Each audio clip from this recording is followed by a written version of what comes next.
Hello दोस्तों, कैसे हैं आप सब लोग। स्वागत है आपका मेरे चैनल एजुकेशन विद गौरव में। और स्वागत है आपका तैयारी में उत्तराखंड लेक्चरर की, जिसके लिए मात्र 8 दिन शेष हैं। ओके, मुझे पूरी उम्मीद है कि आप लोगों की तैयारी अच्छी चल रही होगी। तो हम लोग जो है टेस्ट कर रहे थे, टेस्ट में जो है 100 क्वेश्चंस हमने पिछले टेस्ट में डिस्कस किए थे। तो आज जो है हम उसमें कुछ और क्वेश्चंस थे, उसको हम डिस्कस करेंगे आज के टेस्ट के अंदर, जो कि मैथ्स के होंगे बेसिकली, और जो आपका उत्तराखंड वाला पोर्शन है उसके क्वेश्चंस होंगे। ठीक है, तो आप लोग मेरे साथ बने रहिए लास्ट तक। हम टेस्ट के अंदर जो भी चीज़ें होंगी उसको डिस्कस करेंगे। ठीक है, साथ के साथ अदर इधर उधर की चीज़ें हैं, थोड़ा बहुत उससे भी नॉलेज लेते रहेंगे। ओके, तो चलिए दोस्तों शुरू करते हैं। और मात्र 8 डेज आपके शेष हैं। आप अभी तक अगर नोट्स नहीं लिए तो नोट्स ले लीजिए। ये वो मेरा व्हाट्सअप नंबर है यहाँ पर। हालांकि अभी तक तो आप लोगों ने अपने खुद के नोट्स बना दिए होंगे, लेकिन कई बच्चे ऐसे हैं जिनको जिनको कुछ नहीं पता है, जिनके पास कुछ भी अवेलेबल नहीं है, तो वो मुझे इस व्हाट्सअप नंबर पर कांटेक्ट कर सकते हैं। ठीक है, तो चलिए दोस्तों शुरू करते हैं हमारा आज का सेशन। और मेरा जो टेलीग्राम लिंक है, वो कई बच्चे कह रहे हैं वो ज्वाइन नहीं हो रहा है। पहले आप अपने फ़ोन के अंदर टेलीग्राम को डाउनलोड कीजिए, उसके बाद लिंक पर क्लिक कीजिए, तब वो ज्वाइन होगा। ठीक है, और तब वहाँ पर आप ज्वाइन कर लीजिए। वहाँ पर मैं क्वेश्चंस वगैरह डालता रहता हूँ, और जो पीडीएफ है उसको भी मैं डालता रहता हूँ, और अगर जो भी मुझे मटेरियल इधर उधर कहीं से भी मिलता है तो वो मैं उसमें अपलोड करता हूँ। तो आप लोगों के लिए वो फ़ायदा है। ठीक है, चलिए दोस्तों शुरू करते हैं आज का सेशन। तो खैर, आज का जो सेशन है दोस्तों, उसमें हम पहला ही क्वेश्चन देखते हैं। यहाँ पर देखिए क्या लिखा हुआ है। यदि प्रकाश को सुबह कहते हैं, सुबह को अंधेरा कहते हैं, अंधेरे को रात कहते हैं, तो तो समयतः हम कब सोते हैं। ठीक है ना। तो फ्रेंड्स, इन क्वेश्चनों के अंदर हमें एक चीज़ ध्यान रखनी होती है कि जो ये पहले वाली चीज़ें देर की होती हैं, ये सिर्फ घुमाने के लिए दी होती हैं। इसमें हमें बस इतना याद रखना होता है कि जो लास्ट वाला ऑप्शन होता है उसको पकड़ना होता है। जैसे इसमें लास्ट में क्या लिखा हुआ, रात को धूप कहते हैं। ठीक है ना, तो बस हमें यही पकड़ना होता है, बाकी बाकी रहने दीजिए। ठीक है, तो रात को जब धूप कहते हैं तो हम कब सोएंगे, हम दिन में सोएंगे। ठीक है, तो इसीलिए यहाँ पर धूप में हम सोएंगे, क्योंकि हम रात को सोते हैं लेकिन रात को तो धूप कहते हैं ना, तो इसलिए फर्स्ट ऑप्शन यहाँ पर सही हो जाता है। ठीक है, नेक्स्ट देखिए, इस प्रकार के क्वेश्चंस आपको करने हैं। यहाँ पर देखिए क्वेश्चन, एक परिवार में एक आदमी, उसकी पत्नी, उसके 4 बेटे, उसकी पत्नियां हैं, और परिवार के प्रत्येक बेटे के 3 बेटे और 1 बेटी है। परिवार में कुल पुरुषों की संख्या ज्ञात कीजिए। ठीक है, तो आसान है ये क्वेश्चन। एक परिवार में जो है एक आदमी है और उसकी पत्नी है, तो हमें यहाँ के पुरुषों की संख्या ज्ञात करनी है। तो एक आदमी हो गया, तो एक तो यही हो गया, और उसके बेटे हो गए 4, तो 4 बेटे हो गए। फिर उनकी पत्नियां हैं, और परिवार के प्रत्येक बेटे के 3 बेटे हैं। तो 3 बेटे हैं, तो चारों बेटे की जो 4 बेटे हैं उनकी 3 बेटे हैं, तो 4 3 12 हो गए। ठीक है, और 3 लोग 4 भाई वो हो गए, 12 4 16, और एक खुद वो हो गया, 17 हो गया, है ना। तो इस तरीके से ऑप्शन डी जो है राइट आंसर हो जाएगा। ठीक है, चलिए दोस्तों शुरू आज आगे चलते हैं। आई होप आपको ये क्वेश्चन समझ में आ गया। देखिए यहाँ पर करा हुआ है इसको सॉल्व। 1 + 4 इंटू 3, इसका मतलब ये हो गया कि एक आदमी प्लस 4 वो बच्चे उसके, और फिर जो चारों बेटे हैं उनके 3 3 बेटे और हैं। ओके, तो चलिए शुरू करते हैं कह रहा हूँ मैं, आगे चलते हैं। अगला देखिए नेक्स्ट, यहाँ पर देखिए अगला क्वेश्चन जो है आपका ब्लड रिलेशन से रिलेटेड है। ठीक है, देखिए के एन और एक्स, के जो है एन और एक्स का भाई है, वाई एन की माता है, जेड के का पिता है। निम्नलिखित में से कौन सा कथन सही नहीं है। ठीक है, तो देखिए यहाँ पर इसको वेन डायग्राम के माध्यम से सॉल्व करना है। इस प्रकार से ये कर रहा हुआ है। देखिए आप खुद से भी इसको सॉल्व कर सकते हैं। के जो है वो एन और एक्स का भाई है, तो यहाँ पर इसको प्लस करके दिखा रखा है के को। ठीक है, एन और एक्स के भाई के रूप में। फिर जो है वाई एन की माता है, तो वाई को यहाँ पर आप ऊपर दिखा सकते हैं माइनस करके। ठीक है, और जेड जो है वो के का पिता है, तो जेड जो है वो के का पिता है, तो जाहिर सी बात है कि इसका एक्स का भी पिता होगा, क्योंकि के जो है वो एन और एक्स का भाई है। लेकिन वो कह रहे हैं इनमें से कौन सा कथन सही नहीं है। तो सी वाला कथन देखिए, एन सदैव एक्स का भाई है, तो क्या एन एन के बारे में कुछ कहा गया है? एन के बारे में तो कुछ कहा ही नहीं गया है ना। के बारे में कहा गया है कि के एन और एक्स का भाई है, लेकिन एन का एग्जैक्टली भाई है या बहन है ये अभी क्लियर नहीं है, क्योंकि उसके बारे में कोई भी स्टेटमेंट नहीं दिया गया। तो इसीलिए ये ऑप्शन यहाँ पर चूज करा। ठीक है, आगे चलते हैं नेक्स्ट।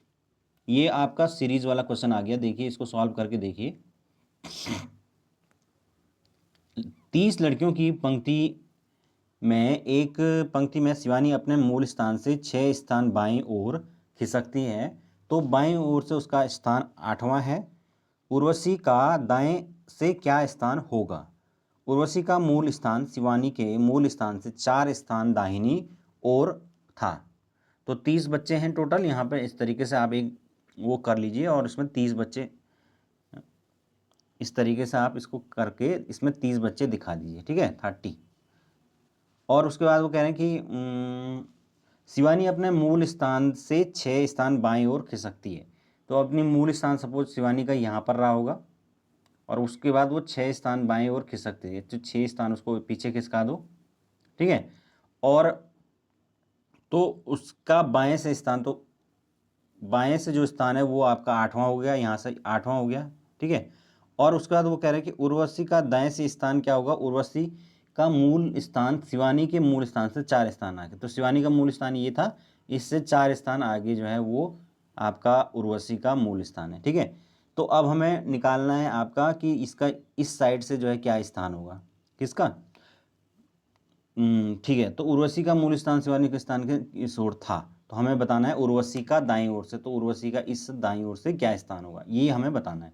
तो इसमें क्या होता है दोस्तों, मैंने आपको डायरेक्शन वाले में डायरेक्शन कह रहा हूँ मैं, इसमें सीक्वेंस बारे में बताया था कि अगर हमें एक साइड से स्थान दे रखा है और दूसरी साइड से निकालना है, और अगर हमें टोटल नंबर्स दे रखे हैं, तो उसके लिए क्या चीज़ होती है कि जो जितना टोटल नंबर ऑफ स्टूडेंट्स उस रो के अंदर होते हैं, वो उसमें से क्या करना है, माइनस करना है उसका जो पोजीशन है वो दूसरी साइड से, ठीक है।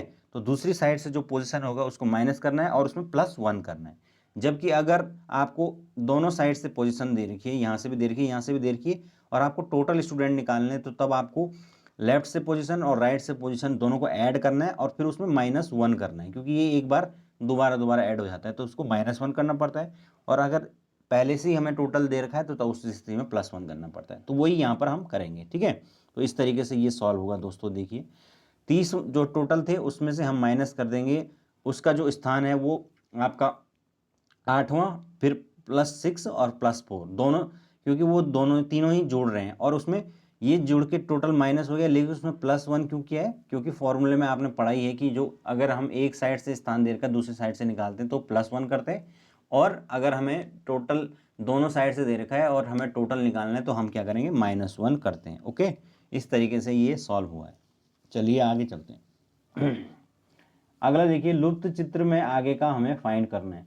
तो ये क्वेश्चंस तो आपका आसानी होते हैं, पर इसमें बस एक पकड़ के किसी को भी एक ट्रिक देख लीजिए, चाहे आप ऊपर वाले डब्बे में इसको देख लीजिए या नीचे वाले FJN को देख लीजिए, CGK इनमें से देख लीजिए, किसी को भी देख लीजिए। तो H के बाद देख लेते हैं हम, H के बाद क्या क्या हो रहा है, HIJKL, ठीक है ना। तो यहाँ पर कितने का गैप हो रहा है, IJKL 4 का, फिर उसके बाद L के बाद MNOP 4 का ही हो रहा है, तो P के बाद QRST। तो देखिए जो T होगा जिसमें ऊपर वो होगा, तो यहाँ पर देखिए T किस में दिख रहा है, इसी में दिख रहा है, तो बाकी चीज़ें हमें देखने की ज़रूरत नहीं है। तो ठीक है, यहाँ पर right answer option C, option B गलत है दोस्तों ये, ठीक है।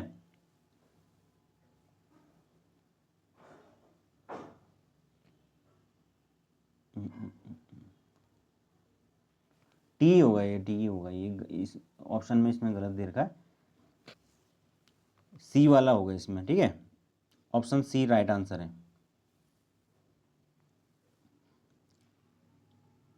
ऑप्शन सी यहाँ पर राइट आंसर है दोस्तों। ओके, यहाँ पर आपको और ऑप्शन चेक करने की ज़रूरत भी नहीं है, क्योंकि यहाँ पर 4 का देखिए, H के बाद 4 के बाद L है और 4 के बाद P है, फिर 4 के बाद T होगा, है ना। तो T तो ऊपर वाले में, तो हम सीधे सीधे इसी को चूज़ कर लेंगे, इसमें कुछ इतना सोचने की कोई दिक्कत नहीं है, इन्होंने कुछ गड़बड़ कर रखा है, इसको काट दीजिए।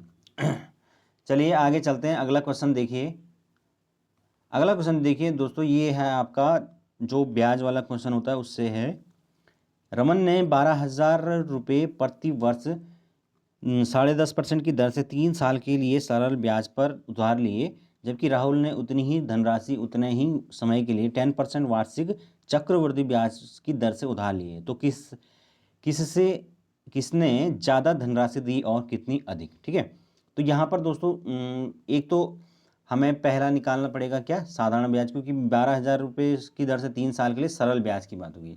तो सबसे पहले सरल ब्याज निकाल दिए। सरल ब्याज कैसे निकालते हैं, मूलधन गुणा दर गुणा समय बटे 100। तो ये मूलधन हो गया, ये दर हो गया, ये समय हो गया, और अपॉन में 100 कर दीजिए। ठीक है, फिर आपका जब ये निकल जाएगा तो उसके आप क्या करेंगे, चक्रवृद्धि ब्याज निकालेंगे, जिसके लिए क्या फॉर्मूला होता है, P1 अपॉन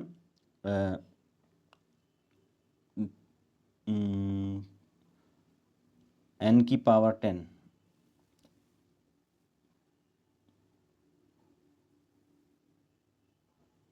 अच्छा हाँ, P1 प्लस R अपॉन 100 की पावर n, ये होता है चक्रवृद्धि ब्याज का फॉर्मूला। ठीक है, तो इस फॉर्मूले से हमें इसमें सेकंड स्टेप में इसको करना पड़ेगा। देखिए कैसा करते हैं, देख सॉल्व कर रखा है यहाँ पर। देखिए पहला जो स्टेप है उसमें हमने साधारण ब्याज निकालना है, तो साधारण ब्याज निकाल लीजिए। साधारण ब्याज क्या, मैंने बताया मूलधन गुणा दर गुणा समय बटे 100। जब हमने इसको किया और उसको सॉल्व किया तो 3,780 यहाँ पर आया। और उसके बाद जो है हमने निकालना है क्या, चक्रवृद्धि ब्याज। चक्रवृद्धि ब्याज होता है मूलधन 1 प्लस R अपॉन 100 की पावर n। ठीक है, तो ये निकाला। अब चाहे तो हम इसको पूरा सॉल्व कर लें और तब माइनस कर दें 12,000 वाले में, क्योंकि हमें दोनों का गैप निकालना है। लेकिन उसका वो ज़रा कैलकुलेशन टफ पड़ जाएगी, तो उसके बजाय हम क्या करें, इसको ऐसे ही रहने दें। और चूंकि ये और ये दोनों हमने माइनस ही करने, अब हम क्या करेंगे, इन दोनों में से 12,000 यहाँ भी है, 12,000 यहाँ भी है, तो हम इसको कॉमन ले लेंगे। ठीक है, अब कॉमन लेने के बाद जो है अंदर जो बचेगा उसको केवल सॉल्व करेंगे। तो अंदर जो है आपका क्या बन जाएगा, यहाँ पर इस वाले में आपका 1 प्लस 10 अपॉन 100 की पावर 3 और इसमें -1 बच जाएगा।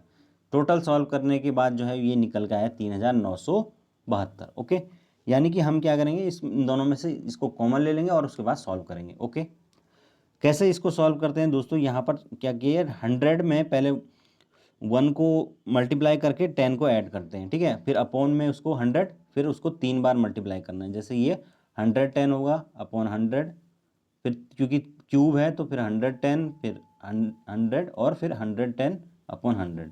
और अब इसको सॉल्व करना है पूरा, और तब जाके ये आंसर निकल के आएगा। तो इस तरीके से हमारे पास 3,972 जो है वो चक्रवर्ती ब्याज आया, और हमें पता करना था कि दोनों में उसने कितने रुपये अधिक दिए, तो माइनस कर लेंगे। ठीक है, तो पहला जो है 3,780 था ब्याज, और दूसरे में इतना था, तो हमें इससे आइडिया लग जाएगा। ठीक है, चलिए आगे चलते हैं। हमारा अगला देखिए दोस्तों, ये आपका उसका क्वेश्चन है, एज बेस्ड क्वेश्चन है। पिता और उसके पुत्र की आयु का मध्यमान 27 वर्ष है। 18 वर्ष के बाद पिता की आयु अपने पुत्र की आयु की दोगुनी है। उनकी वर्तमान आयु है।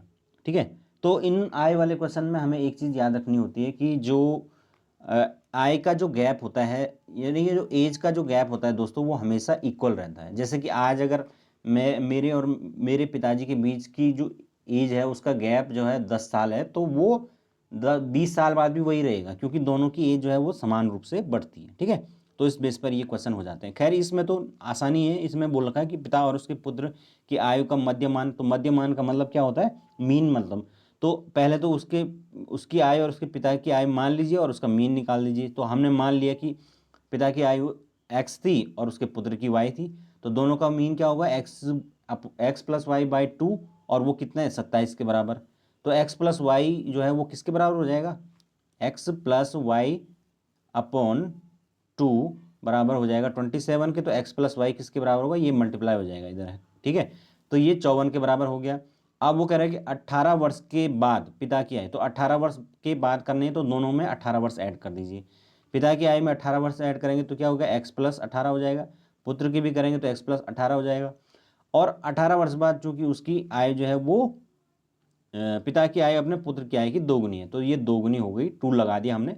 तो इस तरीके से इसको सॉल्व करेंगे तो 2y हो जाएगा, 18 दूनी 36 हो जाएगा। फिर ये x और y दोनों वाले टर्म्स जो है एक साइड ले जाइए, तो ये x minus 2y is equal to 18 हो गया। तो इस तरीके के इक्वेशन आपने सॉल्व करी होंगी, इसमें क्या होता है, दोनों इक्वेशन जब हमारे पास आती है तो उसको कैसे सॉल्व करते हैं, यहाँ पर भी x है, यहाँ पर x है, तो ये तो दोनों जो है वो माइनस करके इसको नीचे माइनस करेंगे, ये कट जाएंगे और ये आपका कितना होगा, -y बराबर निकल के आ जाएगा 12 और x बराबर निकल के आएगा 42। इस तरीके से ये दो इक्वेशन की मदद से हम सीधे इसको सॉल्व कर लेंगे, हमारे पास एज निकल के आ जाएगी। ओके, और जो गैप वाले क्वेश्चन हैं उसमें मैंने बता ही दिया कि जो है वो गैप इक्वल होता है हमेशा, और एक चीज़ हमेशा याद रखनी है कि जब भी आप प्रेजेंट की एज से पीछे जाएंगे तो दोनों की जो भी जो दो चीज़ देर की होगी उन दोनों की एज में उतने घटाने पड़ेंगे, है ना। जैसे बोला है अगर 5 साल पहले इसकी एज इसकी 2 गुनी थी तो 5 साल पहले दोनों की एज में से माइनस करना पड़ेगा 5 साल, है ना। ऐसा नहीं कर सकते कि एक में किया एक में नहीं किया। ओके, इस तरीके से ये करना होता है। चलिए आगे चलते हैं। अगला क्वेश्चन देखिए यहाँ पर क्या है, इस श्रृंखला का अगला पद है। तो इस श्रृंखला का अगला पद देखने के लिए हमें पैटर्न को फॉलो करना पड़ेगा। तो देखिए यहाँ पर बी, और बी के बाद क्या है, सी है, सी नहीं है, और डी है, उसका ई नहीं है, एफ है, एफ नहीं है, एफ के बाद जी नहीं है, एच है। तो देख रहे हैं वन का गैप है, तो एच के बाद आई नहीं होगा, जे होगा। तो जे किस में है, आपका बी और डी दो में जे आ रहा है। और अब हम दूसरा देख लेते हैं, दूसरे में क्या हो रहा है। दूसरे में ठीक है, 2 हो रहा है, फिर 5 हो रहा है, फिर 12, फिर 27। तो क्या हो रहा है, ये 2 का 2 गुना करेंगे तो 4 होगा, और उसमें 1 करेंगे तो ऐड हो जाएगा, +5 हो जाएगा। 5 का 2 गुना करेंगे 10 होगा, 10 में 2 ऐड करेंगे तो 12 हो जाएगा। और 12 का 2 गुना 24, 24 में 2 ऐड करेंगे तो कितना हो जाएगा, 3 ऐड करेंगे, सॉरी 27 हो जाएगा। तो इसी तरीके से 27 दूनी हो गया 54, और 54 में आप 4 ऐड करेंगे तो 58। तो इस तरीके से यहाँ पर आप कन्फर्म हो चुके हैं हम कि ऑप्शन डी ही राइट है। ओके, ये देखिए यहाँ पर इस तरीके का पैटर्न है, देख लीजिए, ये इंटू +2 और ×2 वाला कर रखा है, ठीक है। तो ×2 + 1, तो यहाँ पर J 5 18 आ रहा है। नेक्स्ट देखिए अगला क्वेश्चन, ये आपका ब्लड रिलेशन से है। भुवन की ओर इशारा करते हुए मधु ने कहा, वह मेरे पिता के इकलौते बेटे का बेटा है, कैसे भुवन की माँ से संबंधित है। भुवन की माँ मधु से संबंधित है, ये भी देखना बहुत जरूरी होता है कि किससे रिलेटेड बोल रखा है। तो भुवन की ओर इशारा करते हुए जो मधु है, मधु ने भुवन की ओर इशारा किया और बोला कि क्या है, वह मेरे पिता के इकलौते बेटे, मेरे पिता के इकलौते बेटे यानी कि मेरा भाई, इकलौता बेटा होगा अगर तो भाई होगा, और उसका बेटा है तो भाई का जो बेटा है।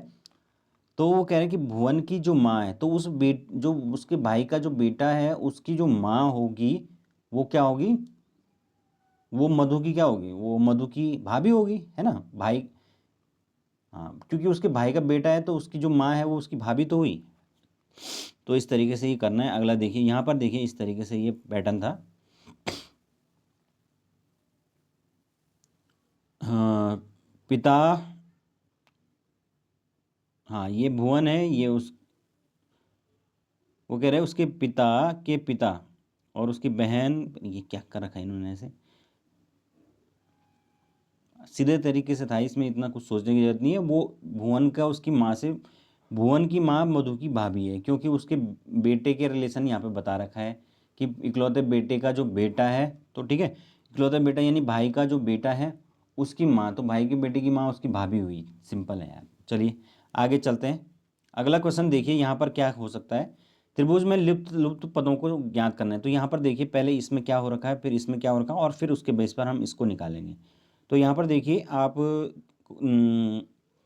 8, 6 और 12, तीन तीन अंक हैं और बीच में 24 लिखा हुआ है। तो दोस्तों यहाँ पर क्या है, यहाँ पर ये आपका एलसीएम निकाल के इन्होंने बीच में रखा हुआ है, ठीक है। तो अगर हम 6, 8 और 12 इन तीनों का एलसीएम निकालें तो वो 24 आता है। एलसीएम तो सभी को आता होगा निकालना, है ना। इस तरीके से करते हैं, 6, फिर यहाँ पर रखते हैं 8, और फिर इसको 12 रखते हैं। तो इस तरीके से फिर सॉल्व करते जाते हैं। खैर अगर आपको एलसीएम निकालना भी नहीं आता तो सबसे जो बड़ा वाला अंक है उसको पकड़ लीजिए, बड़ा वाला जो अंक है वो 12 है, और उसका डबल करते जाइए। तो डबल करेंगे तो देखिए 12 का डबल कितना होता है, 24। तो वही जो है वो एलसीएम होगा, ठीक है। अगर हम डबल नहीं होता फिर उसका और डबल कीजिए, जैसे इसमें देखिए सबसे बड़ा कौन सा है 6, 6 का डबल कीजिए तो कितना होगा 12, तो यहाँ पर आ गया एलसीएम 12। ऐसे इन तीनों में देखिए सबसे बड़ा कौन सा है 7 है, तो 7 का हम डबल करेंगे तो 14 होगा, तो 14 तो नहीं हो रहा, फिर उसका भी और डबल कर दीजिए 28, नहीं हो रहा है, ठीक है। फिर इस तरीके से 47 का जो पारा है उसको पढ़ते जाइए आगे तक, और हम आगे तक जब जाते हैं तो 7 सात दशा अंक होता है 70, तो 70 तक जाते जाते हमें ऐसा अंक मिल रहा है जिसमें कि जो कि फाइनली 5 से डिवीज़न हो जाए जिसका, क्योंकि मेनली हमें तीनों से भी डिवीज़न देखना होता है, उससे नीचे वाले जितने भी होंगे वो 5 से डिवीज़न नहीं हो रहे होंगे, ओके। तो 10वीं बार जब हम 7 को मल्टीप्लाई करेंगे तब जाके 70 निकल के आएगा। इस तरीके से यहाँ पर 70 है क्योंकि इन तीनों का एलसीएम 70 है, राइट आंसर डी है, ठीक है। यहाँ पर देखिए, ये देखिए एलसीएम कर रखा है तीनों का, तो ये हम तीनों का एलसीएम करेंगे। चलिए, एलसीएम का मतलब ही दोस्तों होता है लीस्ट कॉमन मल्टीपल, ठीक है। लीस्ट कॉमन मल्टीपल मतलब हमें ऐसा उन तीनों में एक ऐसा कॉमन मल्टीपल उनका ढूंढना होता है जो कि उनमें सबसे छोटा हो।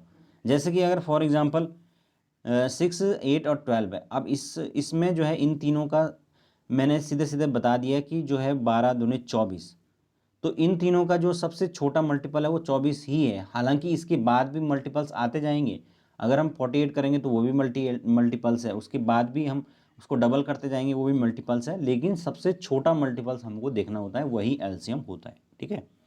चलिए आगे,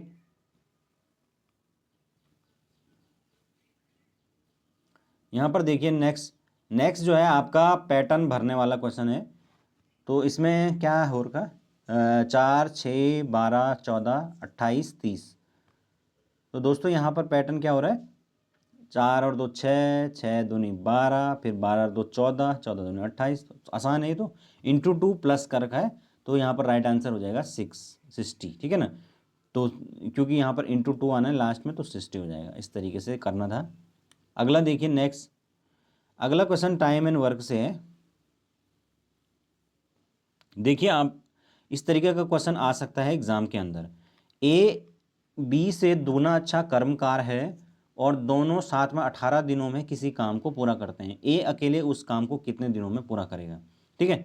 तो यहाँ पर देखिए दोस्तों ए को बी से दुगना जो है अच्छा कर्मकार बता रखा है, इसका मतलब जो ए की एफिशिएंसी होगी वो 2 की क्या होगी बी की दुगनी होगी, तभी तो वो ए जो है उससे अच्छा कर्मकार है।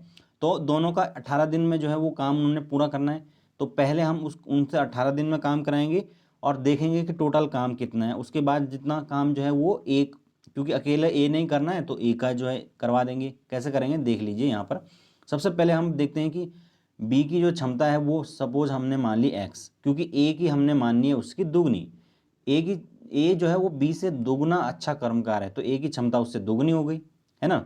टोटल जो हम क्या करेंगे 18 दिनों तक काम होगा, तो 18 दिनों तक जो है ये एक्स क्षमता से काम करेगा, ये 2x से करेगा, तो टोटल कितनी क्षमता हो गई 3x, यानी कि 3x की क्षमता से जो है 18 दिनों तक काम होगा, तो 18 तियाँ कितना हो जाए 54 जो है x जो है टोटल काम होके निकल के आ गया, टोटल काम 54x निकल के आ गया। अब हमें ए का पता है कि ए जो है वो 2x की रफ्तार से काम करता है, तो ए का जो समय है वो निकल जाएगा कैसे 54x, जो कि टोटल काम निकल के आया था बटे 2x की रफ्तार से काम करता है कौन आपका ए, तो x से x कट जाएगा, 2 से 27 बार कट गया, तो इस तरीके से 27 जो डेज हैं उसमें काम करके आ गया ये, ठीक है। वैसे भी अगर आपको इस तरीके के क्वेश्चन करने हैं तो उसके लिए भी एक तरीका होता है कि आप प्रत्येक जो जैसे कभी कई कई बार ये पूछता है कि ए जो है एक इस काम को इतने दिन में करता है, बी इतने दिन में करता है, फिर उसके बाद जो है बी जो है वो 5 दिन बाद काम करके चला जाता है, तो अगला काम जो है वो कितने दिन में करेगा। उस स्थिति में आपको सबसे पहले टोटल काम निकालना होता है, टोटल वर्क आपने निकाल दिया तो उसकी सहायता से अगर आपने उसकी सहायता से एफिशिएंसी को फाइंड कर दिया तो ये क्वेश्चन आसानी से हो जाते हैं, ठीक है। अगला देखिए नेक्स्ट है आपके पास 2 ट्रेनों की गति का अनुपात 7:8 है, यदि दूसरी ट्रेन 4 घंटे में 400 किलोमीटर की दूरी तय करती है तो पहली ट्रेन की गति क्या होगी। तो यहाँ पर ये ट्रेन वाला question basically time and distance वाला है, ठीक है। तो यहाँ पर देखिए हमें बता रखा है 2 ट्रेनों के अनुपात 7:8 है, लेकिन दूसरी ट्रेन का हमें क्लियर बता रखा है कि 4 घंटे में 400 किलोमीटर तय करती है, तो हमें एक ही फॉर्मूला याद रखने वो है चाल बराबर दूरी बटे समय। ठीक है, तो उस फॉर्मूले से हम क्या निकाल लेंगे, दूरी हमें दे रखी है, समय हमें 4 घंटे दे रखा है, तो हम चाल निकाल लेंगे। और जब हम चाल निकाल लेंगे तो उसी के अनुपात में हम जो है वो 7:8 के रेशियो में उसको निकालेंगे। कैसे करेंगे देखते हैं। सबसे पहले तो हमने यहाँ पर देख लिया कि दूसरी जो ट्रेन है उसकी चाल निकाल दी 400, उसकी टोटल आपका दूरी थी, और 4 घंटे में वो तय कर रहा है। चेंज करने की ज़रूरत नहीं है क्योंकि दोनों ही ये किलोमीटर प्रति घंटा में है। अगर कुछ मिनट में होते तो हमें चेंज भी करना पड़ता है। तो यहाँ पर जो निकल के आया है दोस्तों वो है आपका 100 किलोमीटर प्रति घंटा। ठीक है, अब क्योंकि ये 7:8 में आपका जो 8 है वो दूसरी ट्रेन की स्पीड होगी, तो यहाँ पर ये कह रहा है कि 8 है स्पीड और हमारी तो निकल के आई है 100। ठीक है, तो एक कितने के बराबर होगा, 100 अरे जब 8 जो है वो आपका 100 के बराबर है तो 1 कितने के बराबर होगा, 100/8 के बराबर। ठीक है, और हमें निकालना है कि जो 7 वाली ट्रेन है उसकी कितनी, जिसका रेशियो 7 के बराबर दे रखा है, तो इंटू 7 कर देंगे, तो इस तरीके से इसका निकल के आ जाएगा। ये देख सकते हैं आप कि अपॉन में जो है वो 8 है, 7/8 इंटू 100। ये क्यों किया है, क्योंकि हमने तुलना की है 8 वाली जो ट्रेन है उसकी जो स्पीड है वो 100 के बराबर है, तो इस तरीके से पहली जो ट्रेन होगी वो कितने के बराबर होगी, 100/8 इंटू 7, चाहे उसको 7 को आगे लिख लो एक ही बात है। इस तरीके से 87.5 किलोमीटर प्रति घंटा आपकी ट्रेन की गति जो है निकल के आ गई। ठीक है, चलिए आगे चलते हैं। अगला देखिए, नेक्स्ट है, अनिल अपने घर से पूर्व दिशा में 6 किलोमीटर दूरी तय करने के बाद महसूस किया कि उसने गलत दिशा तय की है और वह वापस घूमा और पश्चिम दिशा में 12 किलोमीटर की दूरी तय की। फिर दाएं ओर घूमकर अपने कार्यालय पहुंचने के लिए 8 किलोमीटर की दूरी की तय की। उसके घर से कार्यालय की सीधी दूरी कितनी है, तो कैसे करेंगे, अनिल को अपने घर से सबसे पहले आप पूर्व दिशा की तरफ ले जाएंगे। 6 किलोमीटर की दूरी उसने तय की, लेकिन उसके बाद उसने महसूस किया कि यार वो गलत जगह आ गया, तो उसने वापस आया वो और फिर 12 किलोमीटर चला। तो वापस आने में 6 तो वो अपना पुराना वाला ही चला होगा और फिर 6 और चला होगा, है ना। और फिर वो आपका घूमा, ठीक है, और दाएं ओर घूमकर कार्यालय पहुंचने के लिए उसने 8 किलोमीटर की दूरी तय की। ठीक है, तो दाएं ओर घुमा दो उसको, 8 किलोमीटर और 8 किलोमीटर की दूरी, तो इस तरीके से तो यहाँ 8 चला, यहाँ 6 चला। अब हमें ये डायगोनल वाला निकालना है क्योंकि हमें यहाँ से और यहाँ तक की स्पीड, तो जब डायगोनल निकालना होता है तो क्या लगाते हैं, पाइथागोरस थ्योरम, तो लगा दीजिए। वही यहाँ पर कर रखा है, देखिए, लंब का वर्ग बराबर प्लस कर्ण का वर्ग इक्वल टू लंब का वर्ग प्लस आधार का वर्ग स्क्वायर जो है वो किसके बराबर होता है, कर्ण का स्क्वायर के बराबर। तो यहाँ पर जो है ऊपर वाली जो डिस्टेंस थी वो 8 थी, नीचे वाली 6 थी, तो इसलिए हमने दोनों का स्क्वायर किया, कितना हो गया 64, और ये हो गया 36। दोनों को जोड़ करके 100 हो जाएगा, और 100 का जब हम स्क्वायर रूट करेंगे तो वो 10 हो जाएगा। चलिए आगे चलते हैं, ऑप्शन सी राइट आंसर है। नेक्स्ट देखिए, लुप्त संख्या ज्ञात कीजिए। यहाँ पर देखिए, यहाँ पर ये डब्बा पूरा भरे हुए हैं बॉक्स, हमें लुप्त संख्या ज्ञात करनी है। तो क्या पैटर्न हो सकता है इसमें, देखिए ऊपर से नीचे तक का पैटर्न देखिए, क्योंकि नीचे वाला जो गैप है वो छूटा हुआ है। तो क्या कर रखा है,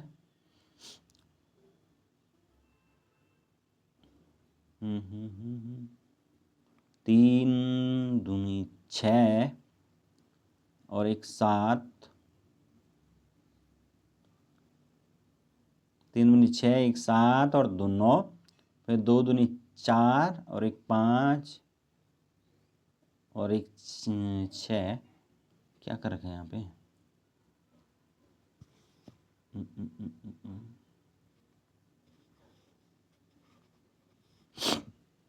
देख लेते हैं इसको। यहाँ पर पैटर्न है दोस्तों, यहाँ पर देखिए, ये जो 7 और 3 है इसको जोड़ के माइनस कर रखा, सॉरी यार मुझे ध्यान क्यों नहीं आया ये। यहाँ पर ऊपर वाले जो 2 अंक हैं उनको जोड़ रखा और एक माइनस कर रखा है, उसमें से 5 और 2 7, उसमें से जो है एक माइनस करके 6 आ गया, तो 6 और 1 7, और 7 में से एक माइनस किया तो 6 आ गया। इस तरीके से ये 6 आंसर निकल के आए। ये क्वेश्चन थोड़ा घुमाने वाले आते हैं दोस्तों, तो आपको देखना पड़ेगा, ये ऊपर वाले का सॉल्व है। चलिए आगे चलते हैं। अगला देखिए, पुस्तिकाओं को समान रूप के एक छात्रों के वर्ग में मुफ्त रूप से वितरित किया गया। पुस्तिकाओं की संख्या जो प्रत्येक बच्चे को मिली वो बच्चों की संख्या का 1/8 भाग थी। अगर बच्चों की संख्या को आधा कर दिया जाए तो प्रत्येक बच्चे को 16 पुस्तिकाएं मिल जाती है। कुल कितनी पुस्तकों का वितरण किया गया? तो हमने मान लिया कि टोटल जो है पुस्तक जो है आपका x है, क्योंकि यहाँ पर बात हो रही है कि सबसे पहले जो है वो बच्चों की संख्या का 1/8 थी कौन? पुस्तिकाओं की संख्या। तो हमने फिर बच्चों की संख्या को y मान लिया। दोनों को मानना ही पड़ेगा क्योंकि इसमें कुछ और वैल्यूज़ तो दे नहीं रखी है, ठीक है। अब हमें जो x की वैल्यू है यानी कि पुस्तकों की संख्या, वो टोटल बच्चों की संख्या का 1/8, तो पहला समीकरण यहाँ से बनेगा और दूसरा जो समीकरण बनेगा वो दूसरे वाले ऑप्शन से बनेगा, जिसमें कहा गया है कि बच्चों की संख्या को अगर आधा कर दिया जाए तो प्रत्येक बच्चे को 16 पुस्तकें मिल जाती हैं। तो इस तरीके से ये बच्चों की जो पुस्तकों की संख्या वो कितनी हो जाएगी, जब हम प्रत्येक बच्चे का आधा कर देंगे, टोटल जो नंबर है बच्चों की उसका आधा करके, और ये टोटल आपका दे रखा कि 16 पुस्तकें उसको मिल जाती हैं। तो इस तरीके से 2 से कट गया, ये 8 आ गया, तो x बराबर निकल के आ गया 8y। अब हमारे पास दो इक्वेशन आ चुके हैं, एक इक्वेशन ये आ चुका है और दूसरा ये पहले ही आ चुका है। तो हमें यहाँ पर क्या करना है, इन दोनों को कंपैरिजन कर लेना है, क्योंकि दोनों ही x के बराबर हैं। तो कंपेयर कर लीजिए इनको। कंपेयर करने के बाद हमको पता चलेगा कि जो 8y है वो किसके बराबर निकल के आ रहा है, ये y upon y into y/8 के बराबर। तो इस तरीके से y से y कैंसिल हो जाएगा और ये दोनों आपस में मल्टीप्लाई हो जाएंगे, तो y बराबर कितना निकल के आएंगे, 8 8 64। इस तरीके से हमें ये क्वेश्चन करना है। y बराबर 64 तो हमारे पास आ गया। अगर हमें x निकालना है तो हम इस फॉर्मूले में रख देंगे वापस। तो 64 रख दीजिए यहाँ पर, 64 इंटू 8 है ना, क्योंकि हमें x निकालना है। तो 64 इंटू 8 करेंगे तो ये 512 निकल के आ गया, ठीक है। इस तरीके से क्वेश्चन करना था। नेक्स्ट देखिए अगला क्या कर रखा है इन्होंने, इसमें आपका वो ये क्वेश्चन भी आते ही आते हैं, ठीक है। ये जो कोडिंग डिकोडिंग है दोस्तों, ये आते ही आते हैं, ये आपको करनी है। तो इसमें बेसिकली क्या कर रखा है, BREAKTHROUGH, इसको EA। तो यहाँ पर हम देख रहे हैं कि जो BR, तो यहाँ पर BR है और उस BR को खिसकाया गया है इधर, ठीक है। और उसके बाद EA यहाँ पर EA है। फिर जो है KT, तो KT ये है। यानी कि इन्होंने जो है दो का जोड़ा बनाकर आपस में इंटरचेंज करके रिलेशन बना रखा है। उसी तरीके से हमें इसमें करना है। तो यहाँ पर कुछ इस तरीके से होगा। यहाँ पर देख लीजिए आप क्या कर रखा है, जो ये है इनके दो के जोड़े बना के और उनको नंबर दे दिया गया है कि ये पहले नंबर का, ये दूसरा, ये तीसरा। और इस वाले में वो क्या कर रखा है, इंटरचेंज कर रखे हैं। जैसे 1 2 3 4 5 6 था, तो उसको 2 5 4 1 6 3 में चेंज कर रखे हैं। इंटरचेंज मतलब आपस में सफल कर रखे हैं, बस और कुछ नहीं कर रखा है। तो उसी तरीके से हमने नीचे जो डिस्ट्रीब्यूशन है उसको भी करना है। 1 2 4 5 6 पहले तो दो के जोड़े बना दिए और उसके बाद उनको सफल कर दिया उसी रेशियो में, यानी कि 2 5 4 1 6 3 में, ठीक है। तो सफल करने के बाद हमारे पास ये निकल के आया। हमने क्या किया, फर्स्ट को यहाँ पर डाल दिया, DI को यहाँ पर डाल दिया, देखिए यहाँ से यहाँ। फिर उसके बाद ST को यहाँ पर दूसरे से यहाँ पर डाल दिया। इस तरीके से हमने ये किया और हमारे पास तब निकल के आया कोड ST, ठीक है, D, ठीक है। राइट आंसर होगा D। तो फ्रेंड्स यहाँ पर इस तरीके के जो ये कोडिंग डिकोडिंग वाले क्वेश्चन ये काफ़ी इंपॉर्टेंट होते हैं और ये लगभग सारे एग्जाम के अंदर पूछे जाते हैं। तो ये आपको करने ही करने हैं। इसमें आपको ABCD का के बेस पर भी क्वेश्चंस आते हैं, तो उसका जो नंबर्स होते हैं उनको याद कर लेना है पूरे, ताकि आप क्विक तरीके से जो है कर पाएँ। कई बार जो है वो उल्टे में भी रिलेशन बना कर देता है। जैसे एक A से लेकर और आप जानते हैं कि कहाँ तक होता है, J10 JKL तक होता है। फिर L के बाद वापस जो है हम उल्टा लिखते हैं। तो कई बार वो इसमें और इसमें जो नीचे वाला होगा, जैसे A और Z, तो ये आपस में रिलेट है ना, क्योंकि A जो है फर्स्ट है और ये लास्ट है। इस तरीके से भी ये रिलेशन बना कर देता है। तो वो आपको थोड़ा बहुत देखना पड़ेगा, एग्जाम में पहले ही बना लेना, चाहे तो वो चाहे याद करके जाना। नेक्स्ट देखिए, एक आदमी का मुंह पश्चिम की ओर है और 45 डिग्री वो दक्षिणावर्ती घूमता है, फिर 180 डिग्री दक्षिणावर्ती घूमता है और तदुपरांत 315 डिग्री वामावर्त घूमता है। तो सबसे पहले तो हमें पता होना चाहिए कि दक्षिणावर्ती का मतलब होता है एंटी क्लॉकवाइज, वामावर्त का मतलब होता है क्लॉकवाइज, ठीक है। तो ये है। और तदुपरांत 315 डिग्री वो वामावर्त घूमता है। अब उसका मुंह किस दिशा की ओर है? तो सबसे पहले उस आदमी को आप पश्चिम दिशा की ओर उसका मुंह करके रखेंगे इस तरीके से, ठीक है। एक आदमी पश्चिम का मुंह पश्चिम दिशा की ओर है, फिर वो 45 डिग्री जो है वो दक्षिणावर्त घूमता है, तो लगभग 45 डिग्री उसको दक्षिणावर्त घुमा देंगे। फिर वो 180 डिग्री घूमता है, तो यहाँ से पूरा 180 डिग्री इतना होता है एक रेखा के आसपास, ठीक है। फिर वापस वो वामावर्त, अब उसको क्लॉकवाइज घुमाएंगे, तो उसमें 315 घुमाना है, तो 315 में आपका 180 तो यही हो गया, ठीक है। फिर 180 के टोटल जो है ये अगर हम इधर घूमते हैं तो ये 360 होता है, लेकिन ये 315 है, तो 315 360 में कितना कम है? 45 कम है। तो इसका मतलब पूरे का पूरा जो घूमने में केवल 45 डिग्री कम होगा। तो यहाँ से 180 तो ये आ गया, फिर 180 से यहाँ से वापस जाके लगभग यहाँ तक ही जाएगा, क्योंकि इसके बाद 45 डिग्री जो है वो रह जाएगा, क्योंकि 315 ही घुमाना है ना मैं। तो इस तरीके से हम देख सकते हैं यहाँ पर वो आदमी रहा होगा और उसका ऊपर का मुंह है, तो ऊपर ऊपर क्या होता है? उत्तर होता है, तो इसलिए राइट आंसर डी होगा। ये यहाँ पर देखिए, ये आदमी है और उसने सबसे पहले उसको बोला कि ये दक्षिणावर्त 45 डिग्री घुमा दिया, फिर 180 डिग्री और घुमाया, दक्षिणावर्त घुमा दिया, फिर उसके बाद उसने बोला वापस वामावर्त 315 डिग्री घुमाया, तो 180 ये हो गया, 45 ये हो गया, और फिर उसके बाद 45 और जुड़ेगा, तो ये टोटल हमारे पास 315 डिग्री वो घूम गया। केवल और 45 डिग्री ही और बचना चाहिए था, क्योंकि अगर 45 डिग्री और चल जाता तो 360 हो जाता है ना। तो यहाँ पर उत्तर हो गया, उत्तर की ओर व्यक्ति चलेगा, ठीक है। चलिए आगे चलते हैं। नेक्स्ट देखिए, एक 60 लीटर के मिश्रण में दूध और पानी का अनुपात 2:1 है। इस अनुपात को 1:2 करने के लिए मिश्रण में कितना पानी मिलाना होगा? तो सबसे पहले आपके पास जो 2:1 दे रखा है, उसके हिसाब से हम निकाल लेते हैं कि पानी में कितना दूध और कितना पानी है। तो 60 लीटर टोटल है। अगर हम इसमें दूध निकालें तो 2, और टोटल कितना है? 3 है। टोटल 3 है, उसमें 2 अगर भाग किसका है? दूध का है, तो 60 में कितना होगा? देख लीजिए, 3 दूनी 6, तो 2 20 दूनी 40, तो इसका मतलब 40 जो लीटर है वो उसमें दूध है और 20 लीटर उसमें पानी है, ओके। तो 40 और 20 का हमें पास निकल के आ गया। अब हम सेकंड में हमें जो कि रेशियो 1:2 बनाना है, तो उसके लिए हम क्या करेंगे? जो आपका वो कह रहा है कि कितना और पानी मिलाना पड़ेगा, तो हम पानी में कोई अमाउंट को मान लेंगे x, और उसी के हिसाब से सॉल्व करेंगे। देखिए यहाँ पर सबसे पहले क्या कर रखा है? दूध की मात्रा निकालिए, पानी की मात्रा निकालिए, हो गया। फिर नेक्स्ट आप अगला जो इक्वेशन बनाएंगे, ऊपर जो है वो दूध तो हमें 40 ही रखना है, लेकिन हमने मान लिया कि हमने पानी तो है बढ़ाया कितना? x लीटर पानी बढ़ाया, और तब वो रेशियो बन के आ गया कितना? 1/2, क्योंकि वो रेशियो कितना बनाना है? 1/2 बनाना है। तो बस हो गया, ये इक्वेशन निकल के आ गई। अब इसको मल्टीप्लाई कर दो, क्रॉस मल्टीप्लाई, ये हो जाएगा 80, और इधर वाला कितना हो जाएगा? 20 + x, ठीक है। तो ये माइनस हो जाएगा, तो ये 60 लीटर निकल के आ गया। इस तरीके से हमें टोटल 60 लीटर पानी उसमें मिलाना पड़ेगा, ताकि जो रेशियो है वो 1:2 हो जाए, ओके। चलिए आगे चलते हैं।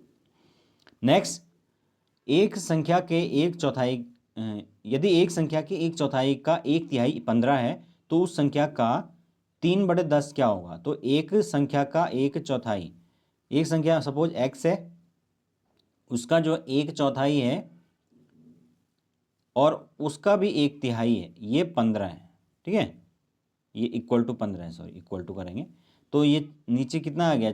1/4 और 12 उधर जाएगा मल्टीप्लाई में, तो 12 और 15 को मल्टीप्लाई कर लीजिए, तो वो x की वैल्यू आ जाएगी।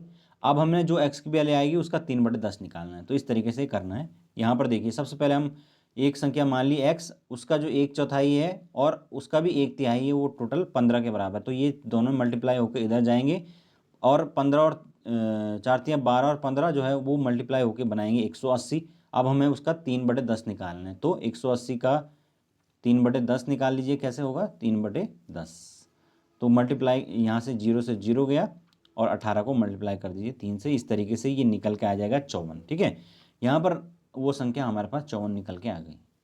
तो ये क्वेश्चन, संख्या वाले क्वेश्चन जरूर आते हैं कि एक संख्या का, अगर कई बार वो गुना नहीं परसेंटेज पूछता है कि 5/2 x का 10/15% निकाले, या 5/10% निकालिए। तो परसेंट निकालना तो ज़्यादा ही आसान है, 100/100 लेना है, ठीक है।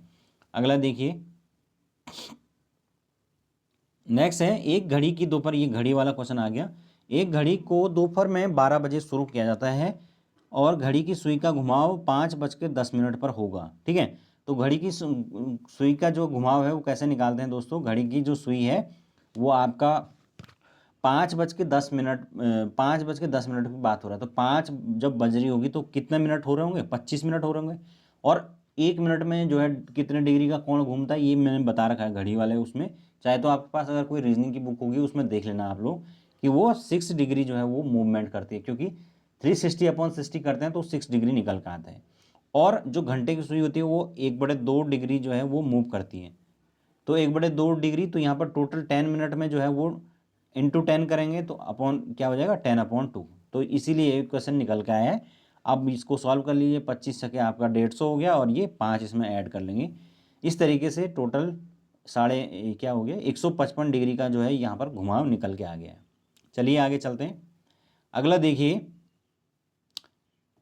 एक सड़क की 39 जो व्यक्ति हैं 12 घंटे में 12 व्यक्ति 5 घंटे में कार्य मरम्मत कर सकते हैं, तो इस कितने दिन में समान क्षमता वाले 30 व्यक्ति प्रतिदिन 6 घंटे काम कर सकते हैं। तो दोस्तों ये आपका टाइम एंड वर्क वाला जो क्वेश्चन है, इसमें एक फॉर्मूला आपको याद रखना है, वो है M1D1 इंटू T1/W1 बराबर होता है किसके, M2D2 इंटू T2/W2।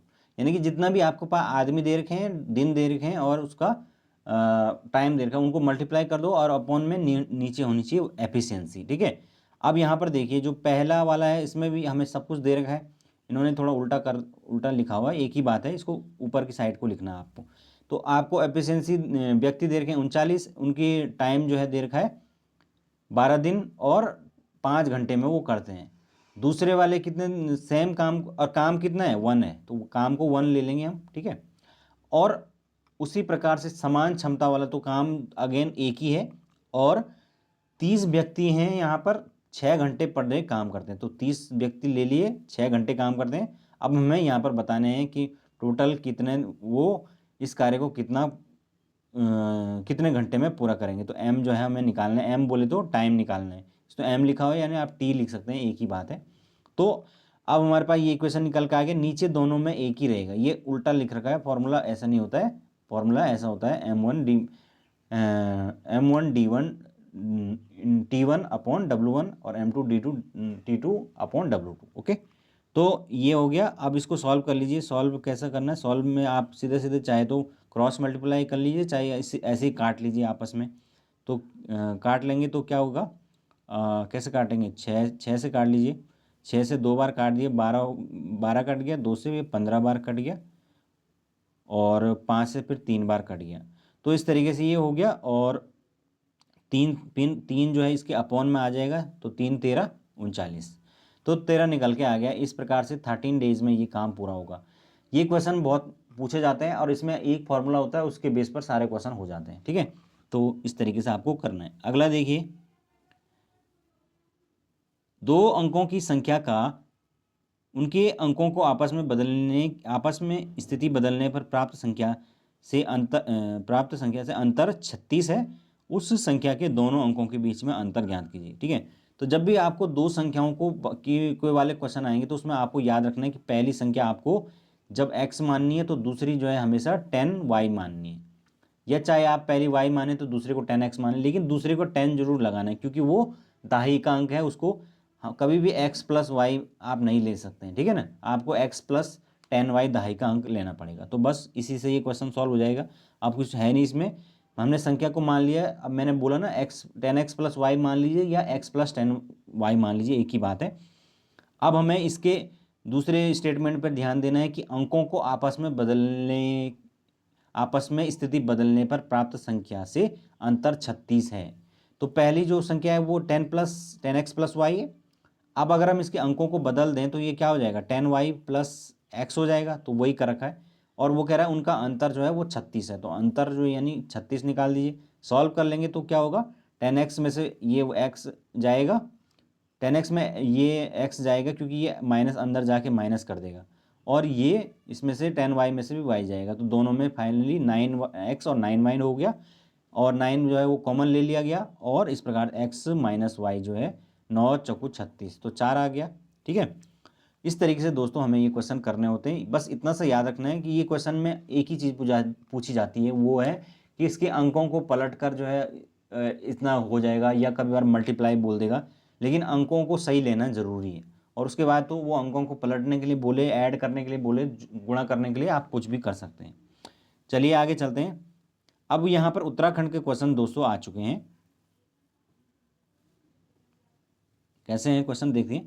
वर्ष 1947 में मरणोपरांत परमवीर चक्र से सम्मानित किए जाने वाले मेजर सोमनाथ शर्मा संबंधित थे। तो इनके बारे में आपने सुना ही होगा उत्तराखंड जीके में। तो मेजर जो सोमनाथ शर्मा थे वो आपके कुमाऊं रेजिमेंट थे। ठीक है, तो यहाँ पर ऑप्शन डी राइट आंसर होगा। 1947 में इन्हें परमवीर चक्र दिया गया था। नेक्स्ट है, प्रसिद्ध शैल चित्रों वाली लाखों जो गुफा है वो स्थित है। तो लाखों जो गुफा है वो आप सब जानते हैं, ये नॉर्मल क्वेश्चन है, ये आपका अल्मोड़ा के अंदर स्थित है, तो ऑप्शन डी यहाँ पर राइट आंसर है। ठीक है, चलिए आगे चलते हैं। नेक्स्ट है, अगला क्वेश्चन भी सिंपल है। देखिए, कुमाऊनियों कत्यूरियों की जो दरबारी भाषा थी वो कौन सी थी। तो जो कत्यूरी हैं दोस्तों, उनकी दरबारी भाषा संस्कृत थी, आप जानते हैं। और आम जन की जो भाषा है वो गढ़वाली कुमाऊनी, वो तब भी थी, अब भी है। ठीक है, अगला देखिए। नेक्स्ट है आपके पास, दारमा एवं ब्यास घाटियों को जोड़ने वाला दर्रा है। तो दारमा और जो ब्यास घाटियां हैं उनको जो जोड़ने वाला दर्रा है वो कौन सा है, वो है शिमला। ठीक है ना। उत्तराखंड के क्वेश्चन तो यहाँ पर इजी ही है। अगला देखिए, प्रजामंडल की स्थापना का उद्देश्य क्या था। तो पहला है ब्रिटिश शासन से स्वतंत्रता प्राप्त करना, दूसरा है गोरखा जनता से स्वतंत्रता प्राप्त करना, तीसरा है जनता को समाज सुधार हेतु संगठित करना, और चौथा है जनता को टिहरी राज्य के कुशासन से मुक्त करना। तो क्या था, हम जानते हैं कि प्रजामंडल जो है उसकी स्थापना सिद्धेश सुमन के द्वारा की गई थी, और मेन मकसद था कि टिहरी के अंदर उत्तरदायी जो शासन है उसकी स्थापना करना, रिस्पॉन्सिबल गवर्नमेंट की स्थापना करना। तो बेसिकली ये जनता का जो कुशासन था जनता के ऊपर टिहरी का, उससे उसको मुक्त करना था, इसलिए ऑप्शन डी राइट आंसर है। नेक्स्ट, खतलिंग जो हिमनद है, खतलिंग जो ग्लेशियर है, उसका उद्गम स्थल कहाँ पर है। तो हम जानते हैं जो खतलिंग ग्लेशियर है वो कहाँ पर है, उसका उसके उससे जो है वो किस नदी को निकलती है, यहाँ पर पूछा कुछ और गया है, ऑप्शन में कुछ और दे रखा है। खतलिंग जो हिमनद है उसका उद्गम स्थान जो है दोस्तों खतलिंग ग्लेशियर से है। और यहाँ पर पूछा ये जाना चाहिए था कि भिलंगना का जो है वो किस नदी से है। ठीक है, तो बेसिकली आप जानते हैं कि जो भिलंगना नदी है वो खतलिंग जो है ग्लेशियर से निकलती है, और ये जो भिलंगना ही आगे जाकर जो है आपका भागीरथी में मिलती है। भागीरथी और भिलंगना जो नदी है उसके संगम पर टिहरी डैम है, उसका निर्माण हुआ है। ठीक है, और उसके बाद आगे चल के ये गंगा में मिल जाती है, अलकनंदा में मिलती है, जिसके बाद ये गंगा बन जाते हैं। ठीक है, तो चलिए आगे चलते हैं। नेक्स्ट है आपके पास, निम्नलिखित में से कौन सा पर्वतपदीय नगर नहीं है। तो आप जानते हैं इनमें सारे पर्वतपदीय नगर हैं एक्सेप्ट रुद्रपुर। रुद्रपुर आपका तराई वाला इलाके में है, और ये आपका पर्वतीय नगर नहीं है। तो यहाँ पर ये क्योंकि यूपी का टच है, तो ये थोड़ा यूपी वाला सीन है इनका। अगला देखिए, कैलाश मानसरोवर सुप्रसिद्ध कैलाश मानसरोवर जो यात्रा है वो गुजरती है। तो दोस्तों जो सुप्रसिद्ध कैलाश मानसरोवर यात्रा है वो आप सब जानते हैं कहाँ से गुजरती है, आपका लिपुलेख जो दर्रा है लिपुलेख पास से गुजरती है, जो कि आपके पिथौरागढ़ में स्थित है। ठीक है, और यहाँ से जो है वो फिक्स होता है, वो गवर्नमेंट ऑफ इंडिया इस यात्रा को चलाती है, और फिक्स पास जो है वो 1 साल दिए जाते हैं। इसका जो मेन यात्रा है वो आपका सिक्किम के नाथुला पास से होती है। ठीक है, चलिए आगे चलते। नेक्स्ट है, निम्नलिखित में से कौन सा एक उत्तराखंड में रेल यातायात का अंतिम बिंदु है। नहीं है होगा ये, ठीक है, नहीं है। ठीक, तो यहाँ पर देखिए, काठगोदाम है, देहरादून है, कोटद्वार है, लक्सर है। तो काठगोदाम भी लास्ट पॉइंट है, देहरादून भी लास्ट पॉइंट है, कोटद्वार भी लास्ट पॉइंट है। लक्सर यहाँ पर लास्ट पॉइंट नहीं है, क्योंकि लक्सर जो है वो हरिद्वार जिले के अंदर आता है, और यहाँ से आगे तो हरिद्वार तक ट्रेन आती है, आप जानते हैं। नेक्स्ट है, नंदौर दून किस जनपद में है। तो नंदौर कहाँ पर है दोस्तों, उधम सिंह नगर, नैनीताल, गढ़वाल या हरिद्वार। तो यहाँ पर राइट आंसर है ऑप्शन डी, नंदौर जो है वो दून घास की भूमि है। इसका विस्तार उत्तराखंड के हरिद्वार जिलों में स्थित है। ठीक है, तो ये दून और द्वार आपने पढ़े होंगे। ठीक है, घास के जो मैदान हैं उनको पश्चिम में जो है वो कहा जाता है दून, और पूर्व में कहा जाता है द्वार। तो नंदौर जो दून है वो आपका हरिद्वार जिले के अंदर इसका विस्तार है। नेक्स्ट है, हिमालय में मुख्य सीमा भ्रंश कार्य करता है। तो हिमालय के नीचे आप जानते हैं कि उत्तराखंड में जो उत्तराखंड से भी और पूरे के पूरे हिमालय के नीचे से एक फॉल्ट लाइन गुजरती है। ठीक है, फॉल्ट लाइन बेसिकली ये होती है कि जहाँ पर दो प्रकार की जो टेक्टोनिक जो प्लेट्स हैं वो आपस में जुड़ती हैं, तो वहाँ पर ऐसा होता है कि वो कभी एक दूसरे के नीचे भी घुस जाती हैं, तो उससे भूकंप आने की जो संभावना है वो बढ़ जाती है। तो वही जो लाइन है जहाँ पर कि दो प्लेट्स आपस में कनेक्ट हो रही होंगे इस तरीके से, तो उसी को कहते हैं आपका मुख्य सीमा भ्रंश। ठीक है ना, मेन सेंट्रल थ्रस्ट कहा जाता है उसको।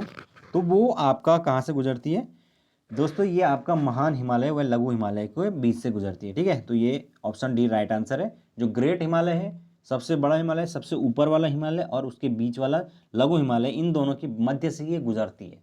तो इसीलिए ये क्षेत्र जो है भूकंप की दृष्टि से अति संवेदनशील माना जाता है। ठीक है, अगला देखिए, उत्तरकाशी का ऐतिहासिक नाम क्या है? तो हम जानते हैं उत्तरकाशी का ऐतिहासिक नाम क्या है, बाड़ाहाट। ठीक है, ये पूछा भी गया था दोस्तों क्वेश्चन कई बार। बाड़ाहाट जो है उत्तरकाशी का पुराना नाम है। चलिए आगे चलते हैं।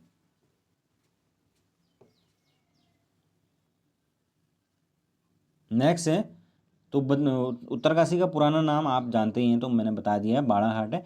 उत्तराखंड में औपनिवेशिक संघर्ष किस काल में प्रारंभ हुआ? यानी कि जो अंग्रेजों से संघर्ष है औपनिवेशिक काल में, वो किस काल में शुरू हुआ? तो दोस्तों यहाँ पर राइट आंसर है ऑप्शन ए, मुगल काल में ही औपनिवेशिक संघर्ष जो है आपका प्रारंभ हुआ था। देखिए यहाँ पर उत्तराखंड में औपनिवेशिक संघर्ष का प्रारंभ मुगल काल से ही माना जाता है। बाद में अंग्रेजों से स्थानीय स्तर पर संघर्ष होता रहा। बाकी आप जानते हैं कि मुगलों से भी जो है वो कई यहाँ पर संघर्ष हुए हैं। अगला देखिए, निम्न में से किसे कुब्जा भ्रक नाम से जाना जाता है? तो कुब्जा भ्रक जो है वो आपका ऋषिकेश का पुराना नाम है। ऑप्शन ए राइट आंसर है। नेक्स्ट, वर्तमान में ऋषिकेश क्या लिखा? वर्तमान ऋषिकेश को प्राचीन में कुब्रा भ्रक के नाम से जाना जाता है। ऋषिकेश हिंदू धर्म का पवित्र तीर्थस्थल है। यह देहरादून जिले में है, आप जानते हैं। चलिए, पांडुकेश्वर जो ताम्रपत्र है वो किस भाषा में लिखे गए हैं? पाली, प्राकृत, संस्कृत या अरमाइक? तो बताइए राइट आंसर क्या होगा? तो यहाँ पर right answer option C, Sanskrit भाषा के अंदर ये पांडुकेश्वर ताम्रपत्र लिखे हुए हैं। ठीक है, अगला देखिए। नेक्स्ट, निम्नलिखित में से किस नृत्य में गीत नहीं गाया जाता है? तो यह छोपती, छोड़ा, छपेली या छोलिया?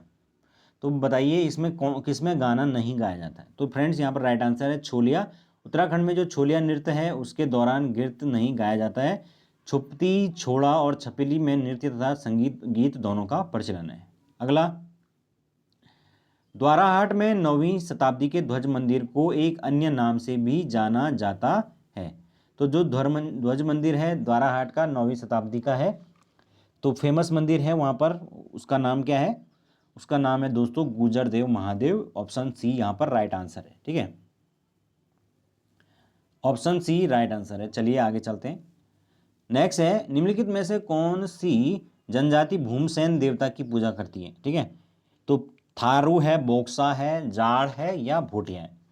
तो फ्रेंड्स ये जो आपका जाड़ लोग हैं यही आपका भूमसेन देवता, भूम्याल देवता भी इसको कहा जाता है उसकी पूजा करते हैं। ठीक है, चलते हैं आगे। नेक्स्ट, उत्तराखंड में पीतल नगरी की स्थापना की जा रही है। तो पीतल नगरी की स्थापना की जा रही है, पीतल नगरी के नाम से कौन जाना जाता है? अल्मोड़ा, आप जानते हैं पीतल नगरी के नाम से जाना जाता है। अल्मोड़ा के मारचूला में पीतल नगरी बसाई जा रही है और ये आपका इसका जिम्मा सिडकुल को दिया गया। नेक्स्ट है, 38वें राष्ट्रीय खेल किस वर्ष आयोजित होंगे? तो दोस्तों ये आपका इस साल जो है होने थे, लेकिन आप 2018 में भी ये कैंसिल हुए और कैंसिल हो गए थे। ठीक है ना, ये हो नहीं पाए थे राष्ट्रीय खेल यहाँ पर। खैर ये करंट अफेयर है, इस साल तो ये नहीं आएगा, अब इस साल का करंट अफेयर आएगा। अगला देखिए, उत्तराखंड को किस शहर को हाल ही में भारत के स्वच्छ शहरों की सूची में स्थान मिला है? तो ये जो 2020 वाली लेटेस्ट स्वच्छता सर्वे हुआ है उसमें रैंक देख लेना आप लोग एक बार, ठीक है। तो ये क्योंकि करंट अफेयर का क्वेश्चन है तो इस साल का जो लेटेस्ट होगा वो इसमें आएगा, ठीक है। तो लेटेस्ट वाली जो रैंक है वो एक बार आप देख लेना। और ये भी, और एक वो अभी लेटेस्ट एक और आया था जिसमें कि बताया गया है कि जो सबसे अच्छा रहने लायक शहर है उसमें कौन सा स्थान है, तो लगभग 29वां स्थान देहरादून का था उसमें। तो वो भी आप उस तरीके की सूची अगर देख सकते हो कहीं से तो देख लेना, ठीक है। तो यहाँ पर देहरादून को उस टाइम पर मिला था 61वां नंबर और इस बार उसको 29वां मार्क नंबर मिला है। थोड़ा इसमें कुछ ना कुछ क्या बोलते हैं इम्प्रूवमेंट तो हुआ है, ठीक है। खैर यहाँ पर अभी तो बहुत सारे काम होने बाकी हैं, स्मार्ट सिटी के काम चल रहे हैं। नेक्स्ट देखिए, उत्तराखंड में राष्ट्रपति शासन। तो दोस्तों उत्तराखंड में राष्ट्रपति शासन 27 मार्च 2016 तत्कालीन मुख्यमंत्री कौन थे, हरीश रावत, उनके टाइम पर हुआ था, ठीक है। अगला देखिए, आनुवंशिकी में निम्नलिखित में से कौन सा प्रभावी है। तो आनुवंशिकी में निम्नलिखित में से कौन सा प्रभावी है।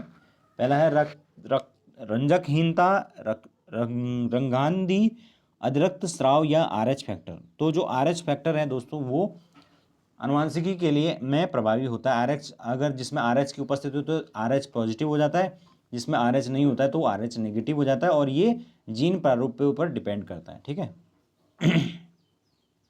नेक्स्ट है, जैव प्रौद्योगिकी द्वारा कैंसर के इलाज के लिए तैयार की गई औषधि है। तो जैव प्रौद्योगिकी यानी कि बायोटेक्नोलॉजी के द्वारा जो कैंसर के इलाज के लिए एक औषधि तैयार की गई है उसका नाम है दोस्तों इंटरफेरॉन, ठीक है ना। तो यहाँ पर ए जो है वो राइट आंसर हो जाएगा। अगला देखिए,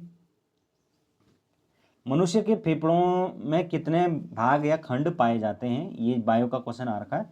तो ऑप्शन डी राइट आंसर है। वो मनुष्य के वक्ष स्थल यानी कि जो चेस्ट है उसमें 2 बड़े तथा शंक्वाकार से फेफड़े होते हैं। दाएं फेफड़े में 3 खंड होते हैं और बाएं में 2 होते हैं, तो टोटल 5 खंड यहाँ पर पाए जाते हैं। नेक्स्ट है और आज का अंतिम क्वेश्चन दोस्तों, पक्षी जो अपना ऊपर का जबड़ा हिला सकता है तो वो कौन सा, कबूतर, गिद्ध, तोता या गौरैया। तो बी यहाँ पर राइट आंसर है। तोता ही ऐसा पक्षी है जो अपना ऊपर का जबड़ा हिला सकता है। यह इसलिए होता है क्योंकि इन पक्षियों के ऊपरी जबड़े या चेहरे की हड्डियों के विपरीत गमन कर सकते हैं। कबूतर, गिद्ध और गौरैया में यह लक्षण नहीं पाया जाता। तो ये तो दोस्तों हमारा टोटल जो है डिस्कशन, और आई होप आप लोगों को क्वेश्चंस देख के आइडिया लग रहा होगा किस तरीके के क्वेश्चन जो है यूकेपीएससी पूछता है, ठीक है। तो आप इसी बेस पर अपनी तैयारी को करिए और रीजनिंग वगैरह की प्रैक्टिस भी कीजिए, थोड़ा बहुत मैथ्स वगैरह जितना भी कर सकते हैं, है ना। तो thank you so much, have a good day.